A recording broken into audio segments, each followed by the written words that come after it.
রাজশাহীর রেসিং কবুতর কিভাবে চিনবো না, কারণ ওনাদের পছন্দের কবুতর আমাদের রেসের জন্য পারফেক্ট না। রাজশাহীর কবুতরের এই ফিনিশিংটা খুবই কম থাকে, খুবই খারাপ থাকে এই ফিনিশিংটা। এই ক্রিম কালারের চোখের রাজশাহীর কবুতরগুলো কিন্তু অনেক ভালো হয়। আসসালামু আলাইকুম দর্শকবৃন্দ, কি অবস্থা সবার, কেমন আছেন আপনারা? আপনাদের সবাইকে আমার নতুন একটা ভিডিওতে স্বাগতম। দর্শকবৃন্দ, আপনাদের অনেক দিন ধরে প্রশ্ন, অনেক দিন ধরে জানতে চাওয়া, সেটা হচ্ছে ভালো রাজশাহীর রেসিং কবুতর কিভাবে চিনবো।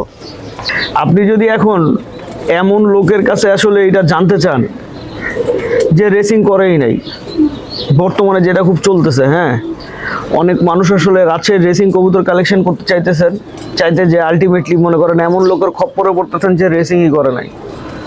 তো ভাই, এখন আমার এই কথাটা বলার উদ্দেশ্য হচ্ছে আমি কিছু সিম্পল জিনিস শিখিয়ে দিই।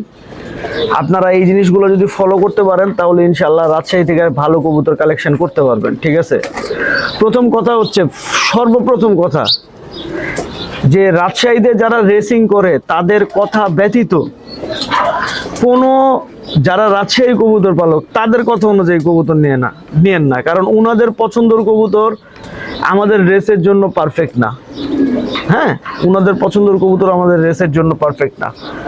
আমাদের রেসের জন্য পারফেক্ট যেটা, সেটা ওনারা বোঝে না। আর ওনাদের যেটা পছন্দ সেটা আপনি বাসায় উড়ে খুব মজা পাবেন, প্রচুর ডিগবাজি দিবে, কিন্তু কবুতর হারাবে, প্রচুর কবুতর হারাবে।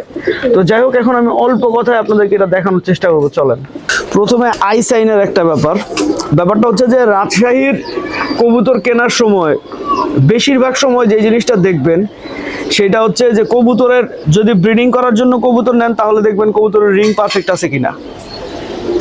কবুতরের রিংটা অবশ্যই পারফেক্ট থাকতে হবে।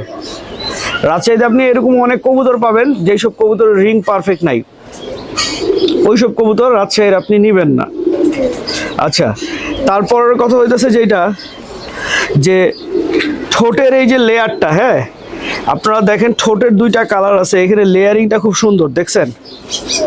তার মানে হচ্ছে এই জায়গাটার সাথে এই জায়গাটার যে ফিনিশিংটা, এটা খুব সুন্দর। রাজশাহীর কবুতর নেওয়ার সময় অবশ্যই এই ফিনিশিংটা দেখে নেবেন। রাজশাহীর কবুতরের এই ফিনিশিংটা খুবই কম থাকে, খুবই খারাপ থাকে এই ফিনিশিংটা। আপনারা অনেকে মনে করেন যে পায়ে মোজাওয়ালা কবুতর ভালো না, ঠিক আছে, রাজশাহীর ক্ষেত্রে পায়ে মোজাওয়ালা কবুতরের সমস্যা নাই। তো এইসব পায়ে মোজাওয়ালা কবুতর রাজশাহীতে রেসে অনেক ভালো করছে, আমার নিজের চোখে দেখা।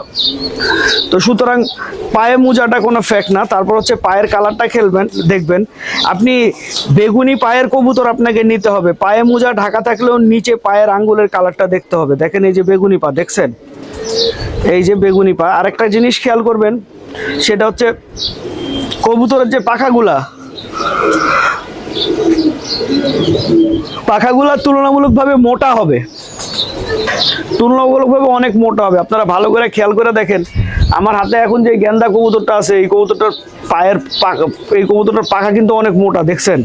শক্ত কত, এই যে দেখেন কি শক্ত, প্রচুর শক্ত।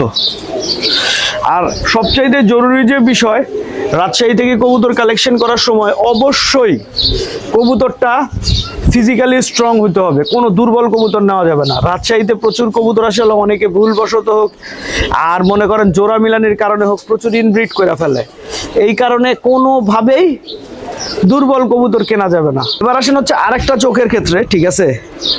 এই যে এই মুহূর্তে যে চোখটা দেখতেছেন, এটা দেখেন, এটা ক্রিম কালারের চোখ, দেখছেন? এই ক্রিম কালারের চোখের রাজশাহীর কবুতরগুলোও কিন্তু অনেক ভালো হয়। তো আপনারা যদি আসলে আমার জুলফিকার লাইনটা টোটালি রাজশাহীর কবুতর দিয়ে করা, আপনারা যদি এই বিষয়ে জানতে চান, ঠিক আছে, আমি অবশ্যই আপনাদেরকে হেল্প করব। তো এরপরও আরো যদি প্রশ্ন থাকে আপনারা বললেন রাজশাহীর কবুতরের ব্যাপারে, আমি চেষ্টা করব আপনাদেরকে দেওয়ার। তবে একটা কথা বলি ভাই, ঢাকার কবুতর দিয়ে কবুতর বানানো অনেক সহজ, রাজশাহীর কবুতর দিয়ে কবুতর বানানো অনেক কঠিন। কারণ রাজশাহীতে আমরা যেই ধরনের কবুতর খুঁজি এই ধরনের কবুতর একেবারেই পাওয়া যায় না। সবাই ভালো থাকবেন, 5 ওয়াক্ত নামাজ পড়বেন। আসসালামু আলাইকুম।